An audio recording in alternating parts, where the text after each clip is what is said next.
O Evangelho no Lar, trabalho de apresentação diária, às 20 horas, a cargo da Casa Espírita Eulália Nogueira. Uma boa noite a todos, é o que nós desejamos. Agradecemos a Deus, o nosso Pai, e a Jesus, o nosso irmão e mestre, pela oportunidade de mais uma vez, com amor e humildade, podermos participar deste Evangelho de luz e caridade. Pedimos aos Espíritos superiores que nos assistam e permaneçam conosco do princípio ao final deste trabalho. Pedimos que já estejamos sendo preparados e que possamos formar, através dos nossos pensamentos, uma corrente de caridade na qual seremos todos beneficiados pelo Evangelho, através de tantos ensinamentos nele encontrados, que nos fazem crescer na nossa trajetória evolutiva. É em nome de Deus e de Jesus que damos por aberto este trabalho de Evangelho. Que assim seja. O Evangelho de hoje é do capítulo 5, Bem-aventurados os aflitos. São itens 1 e 2, e logo mais o item 3, que é Justiça das Aflições. Vamos à leitura. Item 1, então. Bem-aventurados os que choram, pois que serão consolados. Bem-aventurados os famintos e os sequiosos de justiça, pois que serão saciados. Bem-aventurados os que sofrem perseguição pela justiça, pois que é deles o reino dos céus. São Mateus, capítulo 5, versículos 5, 6 e 10. Item 2. Bem-aventurados vós que sofreis, pobres, porque vosso é o reino dos céus. Bem-aventurados vós que agora tendes fome, porque sereis saciados. Ditosos sois, vós que agora chorais, porque rireis. São Lucas, capítulo 6, versículos 20 e 21. Mas ai de vós, ricos, que tendes no mundo a vossa consolação. Ai de vós que estáis saciados, porque tereis fome. Ai de vós que agora rides, porque sereis constrangidos a gemer e a chorar.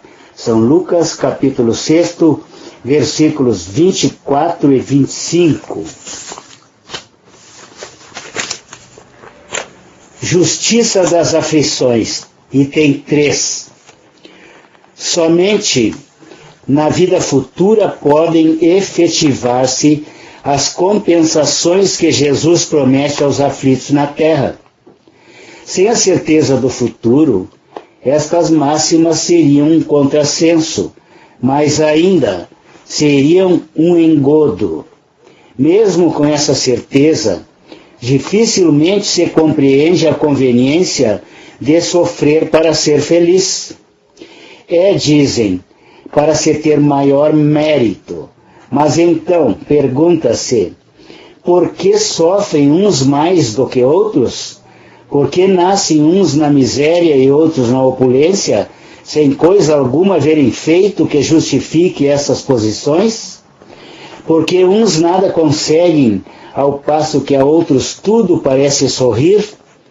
Todavia, o que ainda menos se compreende é que os bens e os males sejam tão desigualmente repartidos entre o vício e a virtude, e que os homens virtuosos sofram ao lado dos maus que prosperam. A fé no futuro pode consolar e infundir paciência, mas não explica essas anomalias que parecem desmentir a justiça de Deus. Entretanto, desde que admita a existência de Deus, ninguém o pode conceber sem o infinito das perfeições. Ele necessariamente tem todo o poder, toda a justiça, toda a bondade, sem o que não seria Deus. Se é soberanamente bom e justo, não pode agir caprichosamente, nem com parcialidade. Logo, as vicissitudes da vida derivam de uma causa, e pois que Deus é justo, justa há de ser essa causa. Isso o de que cada um deve bem compenetrar-se. Por meio dos ensinos de Jesus, Deus pôs os homens na direção dessa causa e hoje, julgando-os suficientemente maduros para compreendê-la, lhes revela completamente a aludida causa por meio do Espiritismo, isto é, pela palavra dos Espíritos. Bem, nós sabemos, meus irmãos, devido às leituras que se faz, que no Sermão da Montanha, sobre as bem-aventuranças, nos mostra com clareza que precisamos ser pacientes, termos muita fé, sem nos revoltarmos com nada, que tudo passará, tudo é passageiro. Jesus nos disse: felizes os que se quitam, seremos consolados, seremos saciados, nosso será o reino dos céus, vós que chorais um dia rireis. Mas os que têm no mundo a consolação, terão que se quitar, se não agora, numa próxima vida. Deus, o nosso Pai, é tão bom que se sairmos daqui com algum débito, Ele nos dará tantas oportunidades quantas forem necessárias para acertarmos os nossos enganos. Nós somos os artífices do nosso futuro.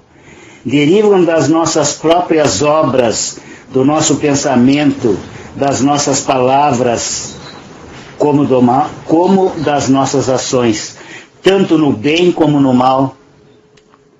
Objetivemos então a nossa reforma íntima, o acertar mais e o errar menos. Quer dizer, polirmos as nossas arestas.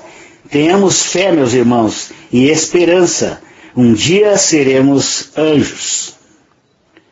Vamos então ao encerramento do trabalho. A nossa interpretação não foi muito longa, visto que até não é necessário que nos alonguemos tanto. Essa lição é uma lição muito clara, mas uma lição muito importante para o nosso conhecimento.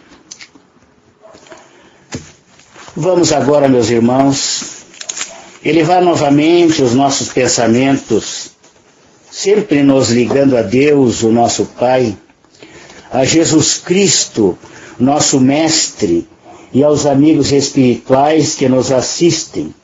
Vamos agradecer por tudo que recebemos, pela luz, pela paz que nos envolve. Pedimos por todos os que estão sofrendo dores físicas ou dores morais, pelos irmãos perdidos nos vícios do fumo, do álcool ou das drogas, pelos irmãos que estão contrariando as leis civis e também por aqueles que estão contrariando as leis divinas, principalmente. Pedimos por nossos familiares e amigos que já partiram, que estejam todos crescendo na direção de Deus e de Jesus. Que os nossos familiares encarnados, aonde estiverem, sejam envolvidos por muita luz.